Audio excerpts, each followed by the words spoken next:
তোমরা কি করবে? আমার ইবাদত করবে। কিন্তু আজ আমরা আল্লাহর ইবাদত করি না, আল্লাহর কাছে মাথা নত করি না। আল্লাহ বলছেন তোমরা আমাকে ছাড়া অন্য কারো কাছে মাথা নত করবে না। কিন্তু ভাই আমার, বন্ধুরে আমার, আমরা আল্লাহকে ছেড়ে দিয়ে আল্লাহর নবীকে ভুলে গিয়ে আমরা অন্যের কাছে মাথা নত করছি। আপনি বলবেন কি করে মাথা নত করছি?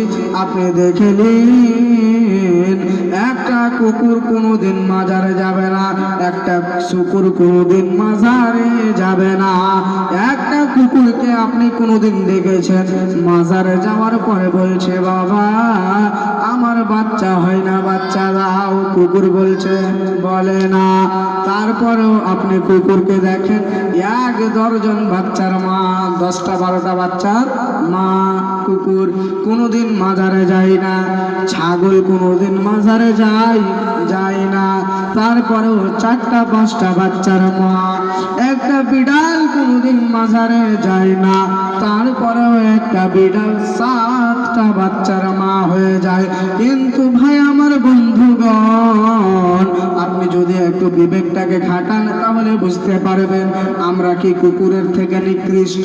আমি কি ছাগলের থেকে নিকৃষ্ট? আমি কি বিড়ালের থেকে নিকৃষ্ট? না না না, আমি কুকুরের থেকে নিকৃষ্ট হতে পারি না, আমি ছাগলের থেকে নিকৃষ্ট হতে পারি না, আমি একটা বিড়ালের থেকে নিকৃষ্ট হতে পারি না। আল্লাহ বলেছেন আমি মানব জাতিকে আশরাফুল মাখলুকাত করে সৃষ্টি থাকি, তাহলে সেইগুলি হলো মানুষ। মানে আল্লাহ বলতে চাইছেন আমি মানুষ জাতিকে সব চাইতে উত্তম করে দুনিয়ায় পাঠিয়ে আমরা যেন আল্লাহর কাছে চাইতে পারলাম না।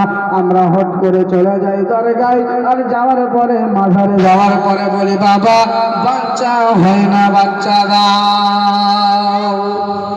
আমরা আল্লাহর কাছে চাইতে পারি না। একটা কুকুর যদি আল্লাহর কাছে চেয়ে একটা বাচ্চা নিতে পারে, একটা কুকুর যদি আল্লাহর কাছে চেয়ে 8টা 10টা বাচ্চা পায়, একটা বিড়াল যদি আল্লাহর কাছে চেয়ে 7খানা বাচ্চা পায়, একটা ছাগল যদি আল্লাহর কাছে চেয়ে 4টা 5টা বাচ্চা পায়, আমি আপনি তো মানুষ, তবে আমি আপনি আল্লাহর কাছে চেয়ে কেন একটা বাচ্চা পাবো না? আপনি দেখবেন আরেকটা আপনাকে ভুল দেখায়, বিড়ালকে কোনোদিন দেখতে পাবেন না, কুকুরকে কোনোদিন দেখতে পাবেন না যে কুকুরের বাচ্চা